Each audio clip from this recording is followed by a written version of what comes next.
Good morning, class. This is John, and we're doing something a little different today. And you might recall, or you might have noted that in my announcements, we're not going to be having face-to-face class, which is our normal custom in History 128. From time to time, just to shake things up and sort of maybe keep things from feeling too routine and too rhythmic, I may be doing this. I sometimes feel having a more student-directed plan is a good thing. So we're going to try this, and we'll call it experimental. But today I'm going to just make probably about 10 or maybe 15 minutes of comments, and then I'm going to cut you loose to pursue another case study in the alternative visions that are emerging during the 19th century, the mid-19th century. Yesterday we talked about industrial capitalism and Karl Marx. We wrestled a little bit with his critique of industrial capitalism. And today we shift to another alternative vision and another protest movement. This one coming from various Native American tribes that are resisting the forceful push of this new country known as the United States across its western frontier into Indian territory. And of course, the disruption and frustration that that causes gives way to a protest movement with something of a different alternative vision. So if we had a class today, I would have had a SNAP assessment, and it would have pertained to Karl Marx, as you see here.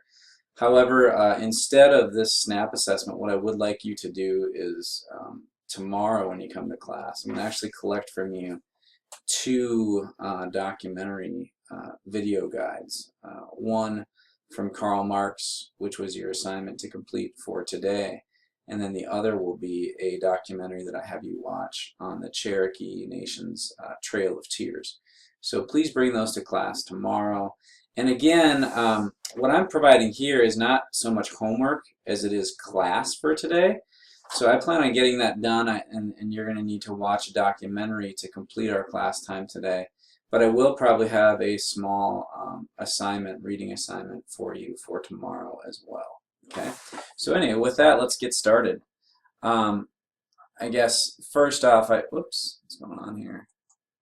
Oh, that's not at all what I wanted. Let's see if we can just move this along. Oh, I see the problem. Okay, so today's objective. Today we're going to be, again, assessing the role of these alternate social visions. And today's going to be more, we're going to be kind of going back to a religious-based social movement. You'll recall on Tuesday, Monday and Tuesday, we were talking about the Wahhabists, who are definitely guided by traditional religious belief. And that's somewhat true in the case of the Native Americans that we talk about today, which is different from Karl Marx, who had his scientific socialism. And we think of Marx as being a materialist historian, meaning he believes that the fundamental events of history are driven by humankind's needs for things like food and shelter and water. And so he defines history largely in terms of class struggle, because class struggle for him is aimed at different members of different levels of the socioeconomic ladder within society, doing what they can to best meet both their needs and their wants within society and within its economy. So today we'll move forward with a slightly different approach. This map is going to help us understand the incredible dynamic change, the rate of change that's happening in the United States throughout the 1800s. And I like this map because it shows how the United States is essentially a puzzle piece, right? We see here the original 13 colonies, formerly British possessions in the Americas. Following the French and Indian War of begins, the 7 Years' War, French and Indian War, begins in 1756 and is concluded by the Treaty of Paris in 1763. That expands the British possessions in the Americas all the way to the Mississippi River. However, we know that the British did not want her colonists to settle west of this, west of this, what we call proclamation line. So you had essentially all this interior that was still set aside. It was supposed to be a no-go zone for the English colonists. Of course, that was a source of frustration. For Native American tribes, this proclamation line that the British put in place was a great thing because it sort of helped ease pressure that the natives might have felt due to encroachment by the English colonists here. Anyway, if we fast forward to 1803, Thomas Jefferson purchases from France the Louisiana Purchase. Immediately he's criticized. It seemed like a big purchase of wide open plain with no apparent benefit. In fact, Jefferson had to commission a special expedition, the Lewis and Clark expedition, to find out what this Louisiana Purchase that he had bought actually consisted of, because he knew it was going to be the entire basin of the Missouri River. And so he had to go figure out what that was. And of course, that's what Lewis and Clark did. Of course, then they trespassed a little bit into British territory, and of course trespassed across a lot of native territory to get to the coast of the Pacific. Then if we fast forward a little bit further, we can get to the the Mexican-American War, fought from 1846 to 48. I guess I'm getting a little ahead of myself. The Texas annexation was made in 1845. This was, you may know that Texas began as an independent republic, but it was added to the United States in 1445 to the tremendous anger of the Mexican government. And that addition by the United States of Texas, among other things, led to the Mexican-American War from 1846 to 48. In 1848, the United States will add all of this area, and then in very short succession, again in 1846, the U.S. works out a deal with Great Britain to purchase the Oregon Territory. So you can see these puzzle pieces. We won't even talk about Alaska and Hawaii, who will soon follow in those footsteps, but you can see that the puzzle pieces of the United States are quite extensive. But every time a puzzle piece was added to the public domain of the United States, it created in general hardship for Native Americans who existed on those lands, and yet the U.S. Asserted its ownership in a way that created some challenges in the aftermath of these things. So if we look at this, these were not ideal times for many Native American for many American Indians, and as such they began to look for a proper response. And your textbook does a great job of framing how this is another protest movement with another alternative vision. And as I mentioned, it has some real spiritual components to it. Here we have a picture of Tenskwatawa, who's a fascinating figure. You'll note right away that his right eye is disfigured, and this happened to him. He had a very unfortunate youth. In fact, Tenskwatawa was, in many respects, an unlikely leader.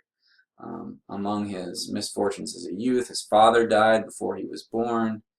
His mother abandoned him to his tribe as she moved away to seek greater security. Tenskwatawa was a triplet. One of his brothers died at birth. Tenskwatawa was known as a child as being sort of an insecure, unathletic,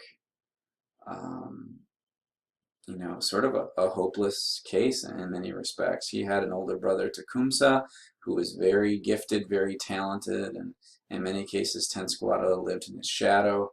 As a teenager, Tenskwatawa developed quite an attitude for alcohol and became an alcoholic. In fact, he almost died by passing out and falling face down in a fire. But somewhat miraculously, he survived, and in that situation, he had a powerful vision amidst that incident. And from that moment forward, he becomes known as the prophet. And his vision for both the Shawnee, but also really for all of Native American tribal societies, was that they had lost their way. Okay, this is a classic millenarian vision. we have lost our way, and in order to re-find ourselves, we have to go back, and we have to find our cultural roots.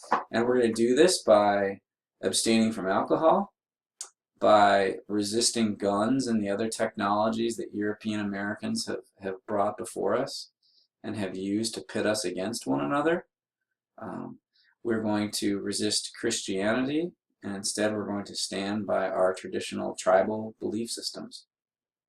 And this was a powerful response, and in many ways it drove aspects of the U.S. Indian wars that raged throughout the 19th century until 1890 in the Battle of Wounded Knee, which is largely recognized as the final battle in the larger war between the U.S. government and its Native American tribes.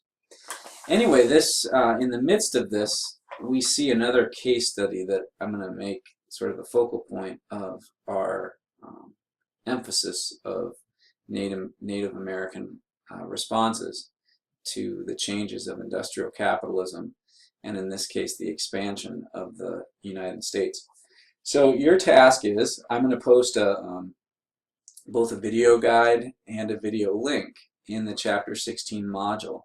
I want you to go to that, and you're going to see the story of how the Cherokee Nation sought to resist the encroachment and expansion of the U.S. government onto its lands. And as you'll note, not all of these, in fact most of these protest movements were not immediately successful, but they did plant powerful seeds. They planted powerful visions and principles by which later generations of Americans and Indians would seek to resist the encroachment by the U.S. government. So, little reminder, we do have an exam on Monday of next week. I've changed the exam. It's no longer tomorrow, but it's Monday, and I have posted a review guide in the Canvas exam number 1 module. All right, good luck. We'll see you tomorrow with both of your video guides, the Karl Marx and the Cherokee Trail of Tears. Take care.